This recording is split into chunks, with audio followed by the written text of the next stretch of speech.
Assalamualaikum warahmatullahi wabarakatuh. Kembali lagi di channel Berita Mistis. Untuk kisah kali ini masih melanjutkan dari kisah yang sebelumnya, sebuah kisah dari tulisannya M. Sidik Tanya Demit, sebuah kisah yang berjudul Pengantar Jenazah. Sebelum kita lanjut ke ceritanya, tekan dulu tombol like video ini dan jangan lupa tekan juga tombol subscribe channel ini. Nyalakan juga lonceng notifikasinya agar tidak ketinggalan cerita-cerita lainnya dari channel ini.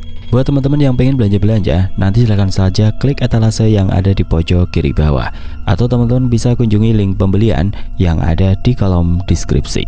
Dan seperti apa untuk kelanjutan dari kisah ini? Langsung saja kita masuk ke ceritanya.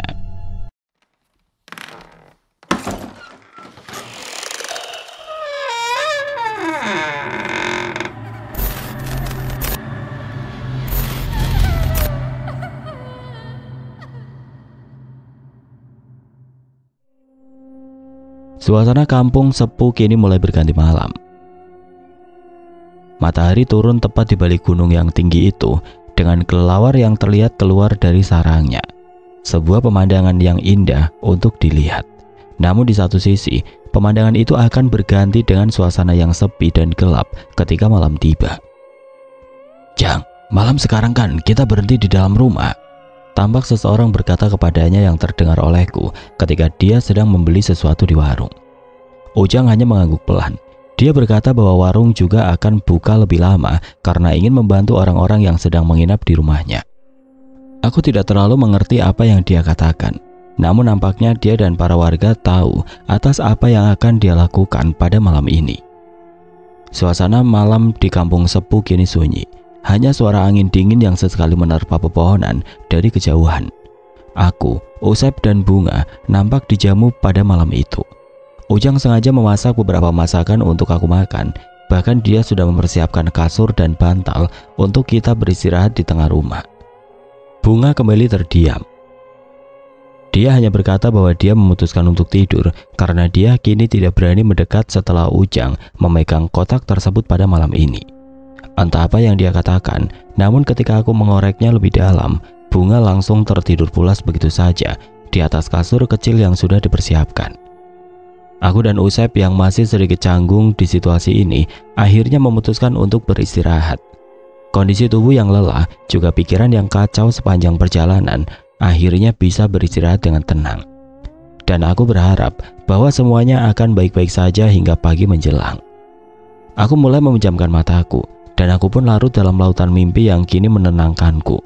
Meskipun sekitar tengah malam aku kembali terbangun oleh suara geraman. Suara itu terdengar pelan namun secara tiba-tiba membangunkanku begitu saja. Rumah tempat aku tidur terlihat bergetar hebat. Namun ketika aku terbangun dan melihat Usep dan Bunga, mereka nampak tidak merasakannya. Aura di sekitar rumah tiba-tiba berubah. Seperti ada sesuatu yang menekanku dari berbagai arah. Dan itu ada sesuatu yang lain yang membuatku penasaran, yaitu suara gaduh yang muncul tepat di dekat warung.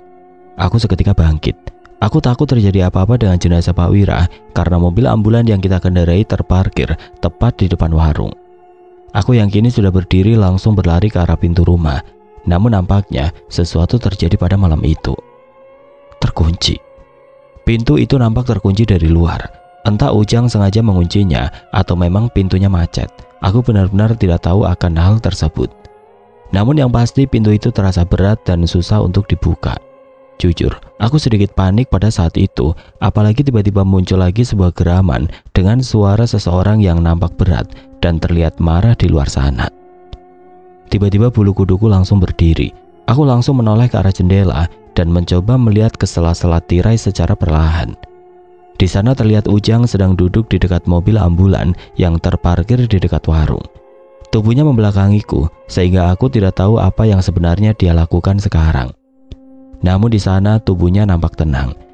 Bahkan tongkat untuk membantu dia berjalan terlihat tergeletak begitu saja di sana.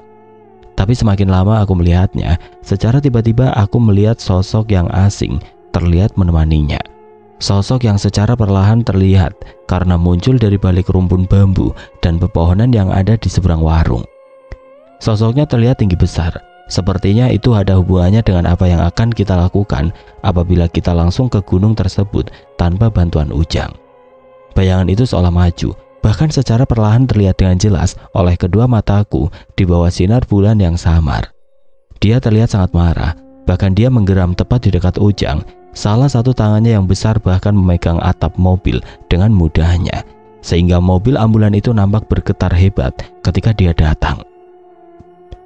Dia muncul sambil melirik ke kiri dan ke kanan, matanya yang besar dan melotot seperti mencoba mencari kita bertiga yang pada saat ini ada di dalam rumah. Namun Ujang nampak menahannya, dan dia merasa dia tidak bisa mendekat ke arah rumah karena ada Ujang di sana, sehingga dia nampak marah. Ujang benar-benar tenang. Tanpa ragu sedikit pun ia mengambil salah satu kelopak bunga di dalam kotak kecil yang dia pegang. Dia memegang kelopak itu dengan lembut, seolah-olah bahwa itu adalah kunci dari semua yang terjadi pada malam ini. Secara perlahan dia menyimpan kelopak itu tepat di depannya. Dan makhluk besar itu semakin marah. Dia merasa dilecehkan oleh benda kecil itu. Namun dia tidak bisa melakukan apa-apa, sehingga dia mau tidak mau harus mengambilnya. Aku melihat hal itu hanya bisa terdiam. Tubuhku benar-benar beku. Aku tidak tahu siapa Ujang ini. Namun dia benar-benar berani ketika berhadapan dengan hal seperti itu. Biarkan dia. Bukan milikmu. Tubuh manusia itu. Kasihan keluarganya. Sudah cukup kalian mendapatkan manusia yang diberikan oleh manusia ini. Sekarang kalian tidak perlu membawa tubuhnya. Kasihan.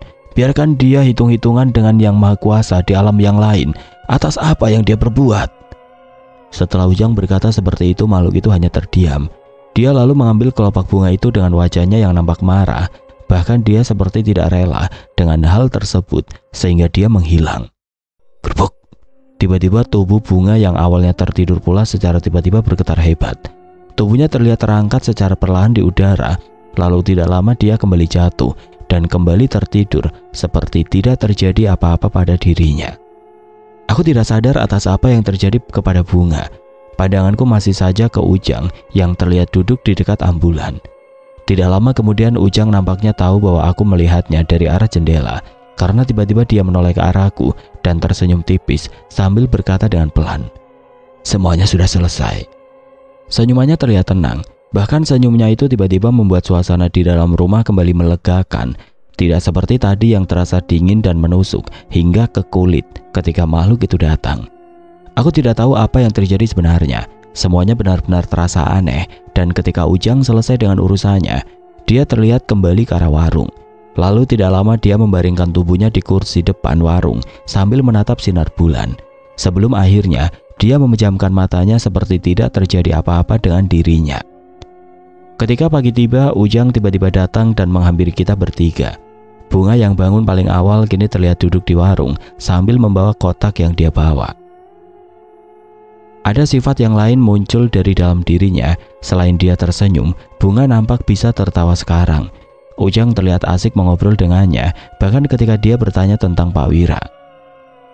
Aku tidak tahu apa yang dia bicarakan, karena aku dan Usep bangun sedikit agak siang, di mana pada saat itu para warga sudah pergi ke sawah dan ladang sehingga kampung terlihat sepi kembali. Tempat yang kamu akan datangi selanjutnya adalah sebuah danau yang letaknya tidak jauh dari sini. Perjalanannya memang berat, tapi usahakan kalau sudah lewat jam 3, lebih baik balik arah dan menginap di salah satu desa dekat kebun teh, kata Ujang yang menyodorkan tempat selanjutnya dari kotak yang Bunga pegang. Katanya tempat itu masuk ke dalam hutan dan danau itu letaknya dikelilingi oleh pepohonan. Kalian akan aman apabila berangkat siang hingga kalian pulang nanti. Ujang memberitahukan tempat yang selanjutnya kita datangi. Sesuai kesepakatan kita bersama, kita memutuskan untuk berangkat di siang hari. Kecuali ada seseorang seperti Ujang yang membantu seperti yang terjadi kemarin malam. Aku benar-benar berterima kasih kepadanya sekarang. Bahkan aku mengambil beberapa lembar uang dari Usep untuk memberikannya kepadanya. Namun nampaknya dia menolak dan berkata bahwa dia tidak memerlukan hal itu. Aku sedikit tidak enak dengan bantuannya. Ujang hanya meminta untuk pembayaran di warung saja, dan bantuan apa yang terjadi semalam dia membantunya dengan ikhlas. Akhirnya aku dan Usep hanya bisa mengabulkan apa yang dia katakan. Dan tidak lama kemudian kita langsung pamit untuk melanjutkan perjalanan. Sebentar, baca ini nanti ketika akan menguburkan dia ya, karena kalian mungkin akan tahu apa alasan dibalik hal tersebut. Sebenarnya aku tidak ingin membantunya, tapi aku yakin Pak Wira sebenarnya orang yang baik. meskipun cara yang dia lakukan adalah cara yang salah karena keterpaksaan. Ujang menyimpan sebuah catatan kecil yang dia simpan di dalam kotak tersebut.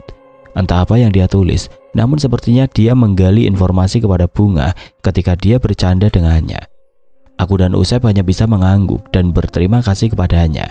Dan setelah itu, kita kembali berangkat dan setelah berpamitan kepadanya, Bunga terlihat senang dan tersenyum layaknya anak kecil yang pergi dari rumah pamannya. Dia bahkan melambaikan tangannya kepada Ujang dan Ujang membalasnya dengan senyuman. Akhirnya mobil ambulan itu kembali berangkat, meninggalkan kampung sepuh dan melanjutkan perjalanan ke tempat selanjutnya. Tempat keempat yang kita datangi adalah sebuah danau yang terpencil. Matahari terlihat masih bersinar terang ketika kita masuk ke dalam hutan. Hutan ini terasa berbeda, seperti ada sesuatu yang mengawasi kita ketika masuk ke dalamnya. Setiap langkah membawa kita semua ke dalam hutan. Pohon-pohon tinggi dengan ranting yang menjalar seperti sebuah tangan-tangan yang kurus dan membentang di atas kita semua.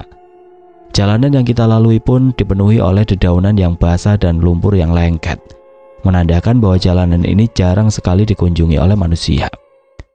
Tidak ada kesulitan yang berat selain jalanan yang menembus hutan. Mungkin karena sinar matahari yang terang membuat mereka tidak berani menampakkan dirinya kepada kita bertiga. Hingga akhirnya kita semua sampai di tepi danau. Aku langsung menarik nafas panjang ketika aku sampai di danau tersebut. Danau itu begitu indah. Di dalam keheningan hutan, airnya begitu tenang, bahkan terlalu tenang untuk sebuah danau, seperti ada sesuatu yang mengintai di bawah sana. Airnya yang tenang membuat danau itu terlihat seperti kaca yang memantulkan langit cerah dan pepohonan yang mengelilinginya. Suasananya begitu hening, bahkan tidak ada hembusan angin yang aku rasakan sekarang. Aku melihat Usep hanya bergidik pelan ketika sampai di sana. Dia seperti merasakan sesuatu yang tidak wajar dengan apa yang dia lihat. "Bunga, kamu tahu tempatnya kan?" Namun Bunga sekarang tidak menjawab. Tatapannya terlihat kosong, sama seperti apa yang terjadi di tempat-tempat sebelumnya. Aku yang tahu atas apa yang terjadi kepadanya langsung menepuk pundak Usep sambil menggelengkan kepala. Aku tahu bahwa Bunga tidak akan bisa diajak berbicara ketika dalam kondisi seperti ini. Benar saja, Bunga tiba-tiba berjalan pelan ke salah satu batu kecil yang ada di dekat danau. Batu itu terlihat tertutup air sehingga Bunga langsung berjalan ke arahnya. Kakinya terlihat basah, bahkan aku dan Usep seketika langsung mengejarnya karena dia takut tenggelam ketika berjalan. Bunga terus berjalan, sehingga airnya sudah sebatas pinggangnya. Aku dan Usep kini terus menjaganya dan berjalan di sisi kiri dan kanan dengan kondisi celana kita berdua yang kini basah. Tanpa ragu, Bunga yang kini sampai di batu itu tiba-tiba membuka kotaknya dan menyimpan satu kelopak bunga di tangannya. Bunga secara perlahan menunduk dan meletakkan kelopak bunga itu di batu yang ada di depannya. Tiba-tiba aku merasakan getaran yang menggetarkan air yang ada di sekitarnya. Sebuah getaran halus yang membuat teriak-riak di dalam danau yang tenang itu, tepat ketika Bunga menyimpan kelopak bunga tersebut. Hal itu tentu saja membuat jantungku berdetak lebih cepat. Aku tidak tahu apa yang akan terjadi selanjutnya. Apakah ada sesuatu di dalam air yang akan muncul, atau ada sesuatu yang muncul di balik pepohonan yang ada di belakang kita semua. Namun hal yang aku khawatirkan tidak terjadi, karena riak-riak itu perlahan menghilang. Hanya sebuah gerakan halus dari Bunga yang aku lihat, seperti ada sesuatu yang keluar dari tubuhnya secara perlahan. Bunga yang tiba-tiba tersadarkan dari sesuatu yang mengambil alih tubuhnya seketika langsung berbalik. "Sudah selesai, ayo cepat kita keluar dari tempat ini." Bunga terlihat seperti terburu-buru keluar dari air. Gerakan langkahnya terlihat berbeda. Dia seperti Bunga yang aku kenal sekarang. Aku dan Usep hanya bisa mengangguk dan mengikuti apa yang dia katakan dengan kondisi tubuh kita semua yang setengah basah. Akhirnya kita bertiga kembali melalui hutan yang ada di dekat danau itu untuk kembali ke mobil ambulan dan mulai berjalan ke tempat selanjutnya. Semuanya kini terasa aman. Kesepakatan yang sudah kita sepakati membuat kita tidak merasakan lagi teror yang pernah kita alami sebelumnya. Pikiran dan misteri atas apa yang dilakukan oleh Pak Wira semasa hidup secara perlahan-lahan menghilang. Bahkan aku seperti terbiasa dan tidak memperdulikan lagi tentang Pak Wira dan masa lalunya. Yang pasti aku hanya ingin semuanya selesai dan aku bisa beristirahat panjang sebelum aku bekerja kembali di rumah sakit. Hubungan antara kita bertiga pun semakin erat seiring berjalannya waktu. Bunga yang awalnya terdiam kini sudah mulai akrab dengan kita berdua. Aku dan Usep seperti dua orang kakak yang mengantarkannya sekarang, karena terkadang Bunga kini sering bercanda dan tertawa seiring perjalanan. Bunga seperti menjadi anak kecil. Dia terkadang jahil dan membuat Usep sedikit cemberut selama perjalanan. Terkadang dia tertawa terbahak-bahak. Namun di satu sisi, dia terkadang menangis ketika melihat jenazah ayahnya yang ada di belakang sana. Usep yang awalnya menahan jarak dengannya secara perlahan kini mulai dekat. Rasa marah yang dia rasakan secara perlahan-lahan pudar. Bahkan dia malah lebih dekat dan merasa bahwa dia adalah kakak Bunga yang menjaganya seiring berjalannya waktu. Tidak terasa menyimpan kelopak bunga di tempat kelima sudah selesai kita lewati tanpa ada hambatan. Dan kini kita beristirahat sejenak di salah satu tempat makan untuk mengisi perut kita yang mulai lapar setelah perjalanan yang melelahkan. Bunga, kamu cari tempat duduk dulu ya, biar aku yang pesan dulu selagi Usep memarkir kendaraan di tempat yang sedikit jauh dari tempat makan ini. Kataku dengan nada yang pelan. Bunga mengangguk sambil membawa kotak yang tidak pernah lepas dari tangannya. Dia mencari meja yang ada di sudut ruangan. Aku yang melihatnya berjalan hanya tersenyum kecil. Lalu tidak lama aku memesankan makanan untuk dimakan bersama dengannya sekarang. Usep yang selesai memarkir kendaraan kini muncul dan menghampiriku. Dia juga mulai memesan makanan untuk dirinya dan beberapa gelas kopi dan es manis. Setelah selesai memesan makanan, aku dan Usep mulai menghampiri Bunga. Namun ketika aku berjalan ke arah meja yang ada di sudut ruangan, aku nampak melihat hal yang aneh dengan wajah Bunga. Dia menampak melihat sobekan catatan dengan wajahnya yang nampak heran. Bahkan aku sendiri baru pertama kali dia melihat seperti itu. Sehingga aku langsung menghampirinya dan bertanya apa yang sebenarnya terjadi. Lalu tidak lama kemudian Bunga hanya bisa mengatakan sesuatu dengan kedua matanya yang fokus dengan catatan kecil yang dia robek dari kotak tersebut. Kenapa sekarang harus ke kampung halaman Bunda? Katanya dengan nada yang heran. Hanya tinggal 2 tempat lagi yang akan kita kunjungi sekarang. Namun semakin lama perjalanan itu semakin sunyi. Rasa lelah menyelimuti diri kita semua. Aku dan Usep seperti merindukan pulang dengan hiruk-pikuk perkotaan sekarang. Entah sudah berapa lama kita mengantarkan jenazah Pak Wira yang tidak kunjung selesai. Bau busuk yang mulai menyengat membuat mobil ambulan kini dipenuhi kamper. Agar menyamarkan bau busuk mayat yang sudah beberapa hari kita bawa di dalam mobil ambulan ini. Meskipun sudah diawetkan di rumah sakit tempat kita bekerja, tetap saja bau busuk itu tercium jelas, sehingga lebih baik kita mencium bau yang lain daripada bau mayat yang menemani kita sepanjang perjalanan. Bunga yang ikut selama perjalanan ini tampaknya lebih akrab dengan kita berdua seiring berjalannya waktu. Seperti seorang adik yang melakukan perjalanan bersama dengan kedua kakaknya. Bahkan saking akrabnya, banyak sekali orang yang menganggap kita bertiga adalah kakak adik. Dan itu terjadi setiap kali Bunga menyimpan kelopak di kotak itu, dan sifatnya berubah menjadi seperti anak kecil pada umumnya. Kali ini Usep yang mengendarai mobil. Aku sudah cukup lelah untuk memegang kemudi, sehingga aku hanya terdiam melihat jalanan lurus dan berbatu di wilayah selatan. Tidak ada obrolan yang berarti sekarang. Bunga yang awalnya ceria pun kini tertidur pulas dengan angin sepoi-sepoi yang dia rasakan dari jendela yang aku buka.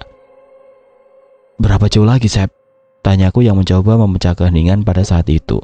Usep menoleh sekilas ke arahku, lalu tidak lama dia menatap jalan yang nampak berbatu dan menanjak. Mungkin sekitar 3 jam lagi kalau jalannya seperti ini. Memang tempatnya agak terpencil, tapi itu desa lumayan besar, jadi nggak mungkin kita kesasar sekarang. Jawabnya dengan nada yang berat. Aku hanya mengangguk pelan ketika mendengar hal tersebut. Tidak lama aku melihat Bunga yang tertidur di dekatku sekarang. Setelah dari tempat-tempat yang menyeramkan itu, Bunga kini tidak lagi duduk di belakang. Dia memilih untuk duduk di depan bersamaku dan Usep. Meskipun begitu, di tengah-tengah tidurnya aku masih melihat bahwa wajahnya sedikit pucat. Matanya yang terpejam terlihat sayu, seperti ada air mata yang tertahan ketika kedua matanya tertutup sekarang. Sepertinya, di dalam dirinya masih menyimpan sebuah rahasia yang belum dia ungkapkan, sehingga hatinya masih tertekan di dalam tidurnya. Dan itu terlihat jelas olehku sekarang. Aku hanya bisa menarik nafas panjang sambil melirik ke arah jendela, pohon-pohon dan kebun warga yang terlihat. membuatku bisa sedikit tenang dengan suasana yang sedikit nyaman ini. Meskipun masih banyak pertanyaan yang masih ada di dalam kepalaku, semua pertanyaan itu belum menemukan jawaban yang pasti, apalagi dengan apa yang kita lakukan sekarang. Rupanya, perjalanan yang seharusnya sampai hanya dalam 3 jam perjalanan kini menjadi kendala. Mobil ambulan yang merupakan mobil tua mendadak mogok dan mengharuskan kita berdua bekerja ekstra untuk menghidupkan mobil tersebut hingga sore menjelang. Langit yang tadinya cerah kini berubah menjadi kelabu, dan angin yang awalnya tenang secara tiba-tiba berubah menjadi semakin kencang bersamaan dengan langit yang mulai gelap secara perlahan. Kita lebih baik mencari kampung terdekat dan menginap dulu di sana. Ingat, kesepakatan yang sudah kita buat, kata Usep yang tampaknya sedang mencari-cari desa atau kampung yang bisa dia singgahi sekarang. Aku hanya bisa mengangguk sekarang. Tidak ada yang bisa aku lakukan ketika kesepakatan itu sudah dibuat. Hal itu kembali lagi dengan keselamatan kita semua. Karena aku yakin tempat yang menjadi kampung halaman ibu dari Bunga mempunyai misteri seperti tempat-tempat yang kita kunjungi sebelumnya. Dan kita berdua lebih baik waspada. Setelah hampir 30 menit berjalan, akhirnya kita sampai di salah satu desa kecil yang dikelilingi oleh kebun teh. Sepertinya desa itu adalah tempat dari para pekerja teh dan keluarganya untuk beristirahat, karena terlihat dari rumahnya yang sama dari bentuk hingga warnanya dengan tembok yang berwarna biru dan putih di tengah-tengah kebun teh yang berwarna hijau. Mobil ambulan yang kita kendarai tidak bisa masuk ke dalam sana, sehingga kita hanya bisa memarkirkan mobil tersebut di pinggir jalan, dan kita harus turun menuju desa itu yang ada di bawah sana. Aku, Usep, dan Bunga yang terbangun dari tidurnya akhirnya berjalan ke desa tersebut untuk mendapatkan tempat menginap. Desa itu nampak sepi. Tidak banyak orang yang kita temui pada saat itu. Setelah berbincang singkat dengan para penduduk desa, akhirnya ada beberapa orang yang meminjamkan kamarnya untuk beristirahat. Tentunya aku dan Usep membayar kamar itu sebagai ucapan terima kasih atas kebaikan dirinya. Kita semua memutuskan untuk melanjutkan perjalanan di keesokan harinya. Apalagi kini sinar matahari sudah turun dari cakrawala dan membuat langit menjadi gelap tanpa bintang di atas sana. Tidak banyak yang bisa dilakukan di desa itu sekarang. Beberapa warga juga mengerti situasi yang kita alami sekarang sehingga mereka memakluminya. Tidak apa-apa, tidak mungkin ada orang yang berani untuk mencuri kendaraan di desa ini ketika malam. Mereka lebih takut jalanan di area sini daripada harus memaksakan dirinya untuk mencari mangsa, kata salah satu warga. Aku dan Usep akhirnya berbincang-bincang sejenak. Usep mencari informasi tentang tempat yang akan kita datangi sekarang, dan sepertinya desa itu masih lumayan jauh dari tempat kita sekarang. Besok pagi kita harus berangkat lebih awal lagi agar 2 tempat yang tersisa ini bisa kita datangi dalam 1 hari. Aku sudah lelah, aku pengen pulang, kata Usep kepadaku pada malam itu. Aku mengangguk setuju atas ucapan Usep. Aku juga ingin pulang, ingin beristirahat dan melupakan apa yang sudah terjadi selama beberapa hari ini. Tidak terasa malam sudah larut ketika kita berdua mengobrol bersama warga. Bunga yang awalnya ikut bersama kita berdua kini nampak memisahkan diri dan tidur di salah satu kamar yang disediakan. Kotak kayu yang tidak pernah lepas darinya masih dia pegang di dalam tidurnya. Tubuhnya kini dibalut selimut tipis sehingga tidurnya nampak nyenyak. Nafasnya terlihat sangat pelan. Mungkin karena kini dia tidur dengan nyaman di atas kasur yang bisa menghangatkan tubuhnya pada saat itu. Terdengar sesekali desahan yang lelah. Beberapa kali pula dia mengigau dan berkata tentang Pak Wira dan ibunya. Aku menatapnya dengan perasaan yang campur aduk antara iba dan ketakutan kini bercampur ketika melihat tidurnya. Karena kita tidak tahu apa yang akan terjadi selanjutnya terhadap dirinya di tempat yang akan kita kunjungi sekarang. Malam itu ketika kita semua sudah tertidur pulas, entah mengapa seperti ada sesuatu yang memanggilku pada saat itu. Aku tidak tahu apakah itu hanya perasaan atau memang sesuatu yang nyata terdengar oleh kedua telingaku. Yang jelas aku merasa terdorong untuk keluar dari rumah itu dan berjalan secara perlahan ke arah kebun teh yang ada di belakang desa tersebut. Entah mengapa aku terbangun dalam keadaan yang setengah sadar. Langkah kakiku seolah-olah terbawa angin yang mengantarkanku ke tengah-tengah kebun teh yang luas di tengah kegelapan. Aku seperti tidak bisa menolak apa yang terjadi. dan tidak sekalipun ada pikiran bahwa aku harus kembali ke desa itu sekarang. Setelah beberapa menit aku berjalan, aku melihat Pak Wira di salah satu pohon yang ada di tengah-tengah kebun teh. Dia nampak duduk di sebuah batu yang letaknya persis di sebelah pohon tersebut. Pakaiannya nampak rapi, seperti yang sering aku lihat di televisi ketika dia sedang membuat acara amal atau menyambut para warga ketika sedang kunjungan ke desa. Wajahnya kini terlihat lebih tenang dari sebelumnya, namun sorot matanya terlihat kosong, seperti terlihat penuh akan beban yang menumpuk di kepalanya. "Pak Wira," panggilku yang kini berjalan mendekat kepadanya. Jujur aku sedikit takut sekarang, apalagi aku tahu Pak Wira sudah meninggal. Namun aku tidak bisa mengontrol tubuhku dan aku terus berjalan mendekatinya yang duduk di atas batu tersebut sekarang. Pak Wira yang mendengar suaraku langsung mengangkat wajahnya. Dia menatapku dengan tatapan penuh duka. Dirinya tidak menjawab apa yang aku katakan. Dia hanya memberi isyarat kepadaku untuk duduk di sebelahnya.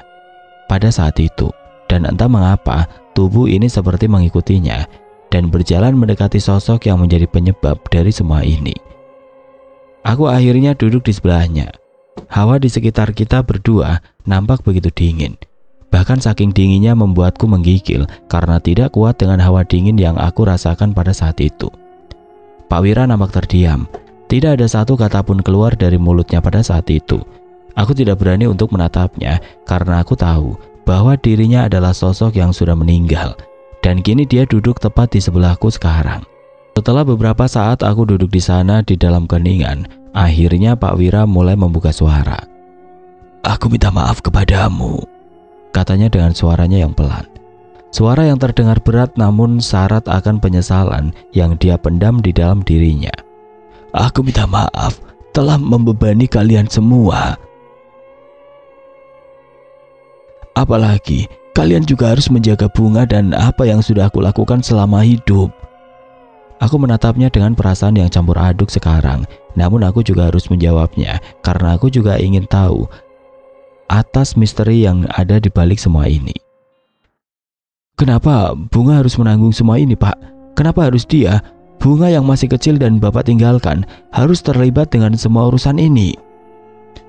Pak Wira seketika langsung menunduk. Wajahnya nampak bingung, butuh beberapa waktu baginya untuk menjawab ucapanku. Lalu tidak lama dia kembali berkata, "Bunga, dia adalah kunci dari semua ini. Dia adalah satu-satunya orang yang bisa membebaskanku dari semua ini. Aku tahu bahwa aku melakukan kesalahan yang besar, tapi tidak ada jalan lain yang bisa aku tempuh. Sehingga ketika Bunga lahir dan aku sadar bahwa dia akan menanggung beban seperti ini, tidak ada yang bisa aku lakukan selain perjalanan yang kalian lakukan sekarang. Karena aku tidak mau nasib Bunga akan sama sepertiku sekarang. Sebenarnya ada alasan di balik semua itu. Alasan ketika aku hidup hingga aku mati dalam keadaan yang seperti ini." Pak Wira kembali terdiam.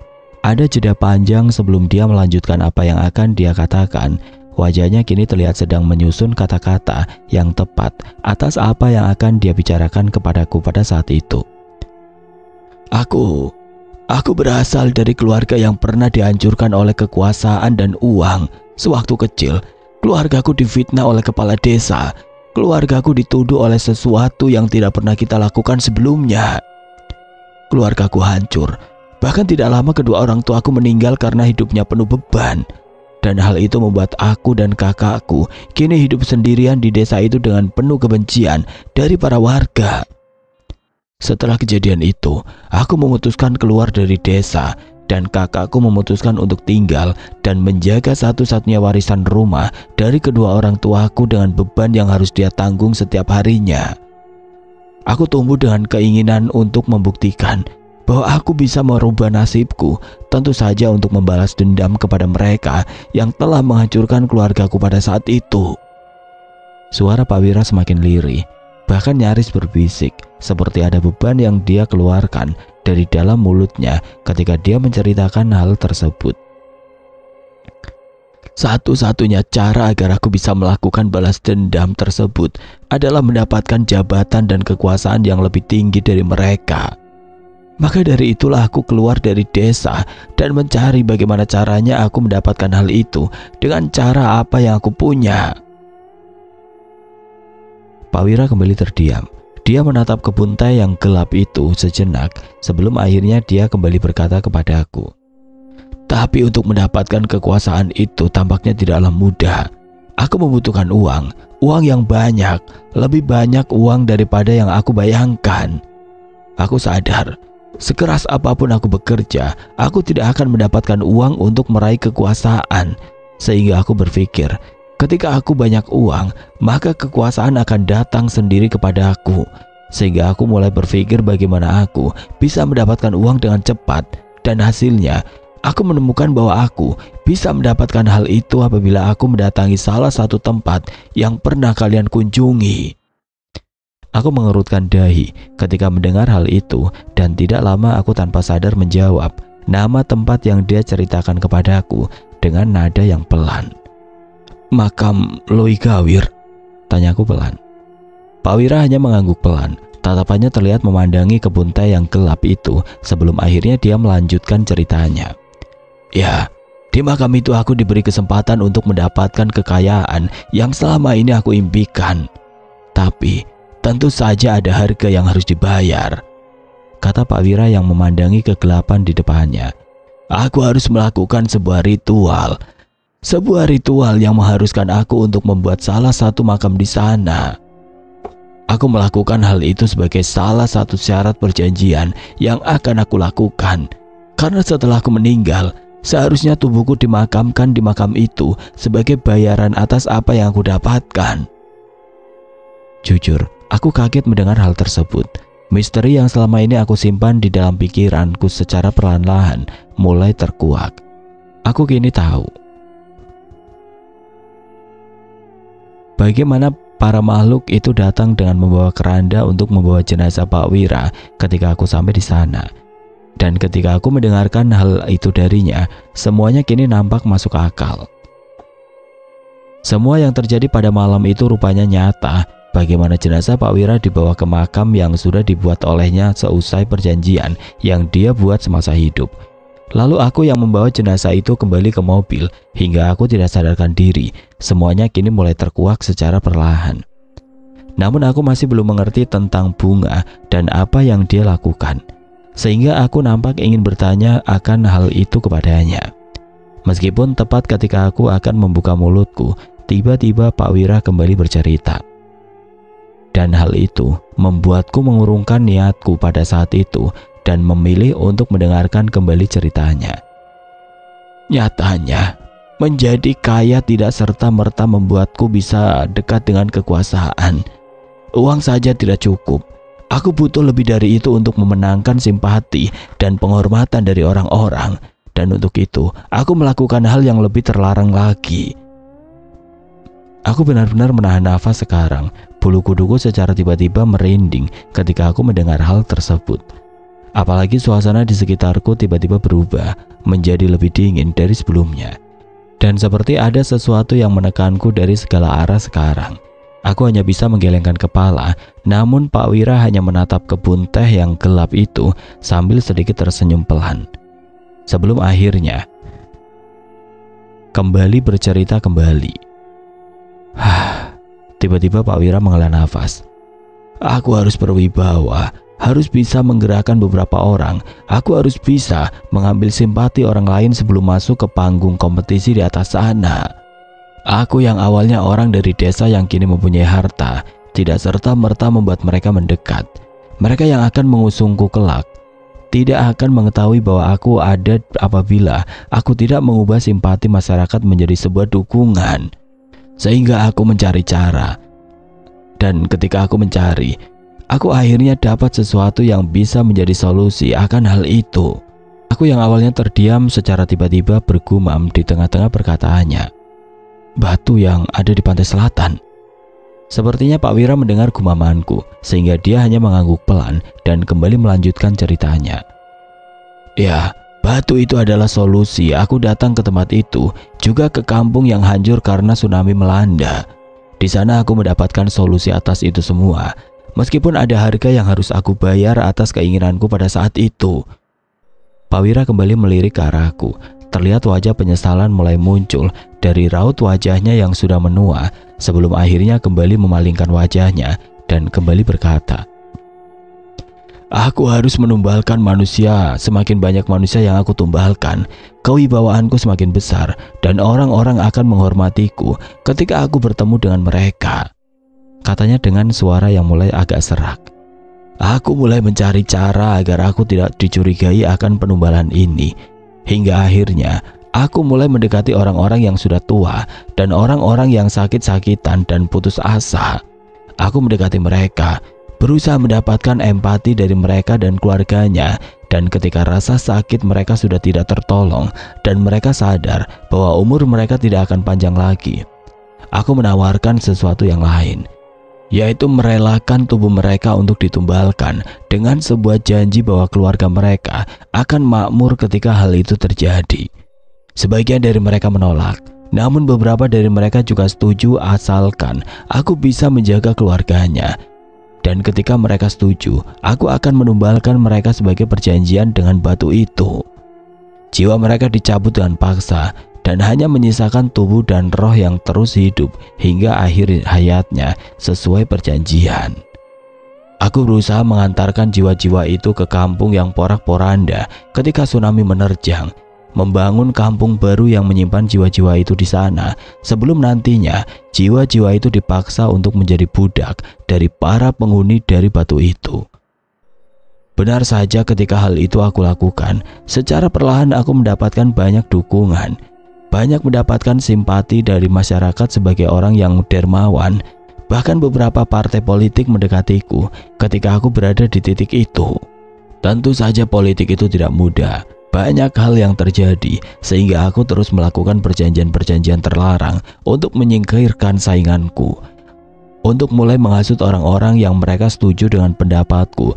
Bahkan tidak jarang kita harus saling beradu ilmu dengan para makhluk yang mengikuti mereka, karena mereka juga terkadang melakukan hal yang sama dengan apa yang aku lakukan.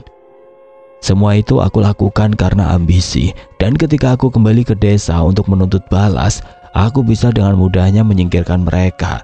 Bahkan aku menumbalkan kepala desa itu untuk ambisiku, sehingga aku merasa puas atas apa yang aku capai.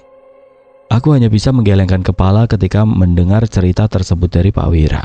Sosok yang selama ini dikenal sebagai sosok dermawan, sosok yang dihormati, bahkan tidak ada pejabat yang seperti ini yang aku kenal selain dirinya, ternyata menyimpan sesuatu yang kelam di balik semua kebaikan yang dia tunjukkan. Dan ketika dia meninggal, beban itu dijatuhkan kepadaku, Usep, dan Bunga yang merupakan anak satu-satunya yang dia tinggalkan. "Pak," tanyaku, "bagaimana mungkin Bapak bisa mengorbankan orang-orang untuk tujuan ini tanpa ada rasa penyesalan, bahkan memberikan sebuah beban berat kepada Bunga setelah Bapak meninggal?" Pak Wira yang mendengar hal itu pun tiba-tiba menatapku dengan tatapan yang dalam. Terlihat dengan jelas bahwa matanya dipenuhi oleh penyesalan yang tidak dapat dia sembunyikan. Dan kemudian menundukkan kepala dan menghela nafas panjang, seakan-akan ada sebuah kesedihan yang mulai membebaninya sekarang. "Pertanyaanmu itu adalah pertanyaan yang sama yang ditanyakan oleh kakakku ketika aku kembali pulang. Setelah aku puas menggunakan kekuasaanku untuk membalas dendam, aku baru sadar bahwa apa yang aku lakukan adalah hal yang salah, dan aku tidak bisa lepas dari apa yang menjeratku hingga saat ini." Jujur, waktu itu kakakku bertanya tentang apa yang terjadi denganku.